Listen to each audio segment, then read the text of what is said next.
Alright, let's put this stuff together. What is up, everyone? For the CPU, we have an i5-9400F.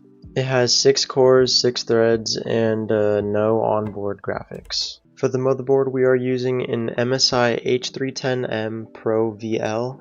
For the CPU cooler, we got some iGo ICE 200 Pros, but we actually replaced the fan on it with a Thermalright fan because this one actually has real ARGB. And we also spray painted the back of it to look a lot better.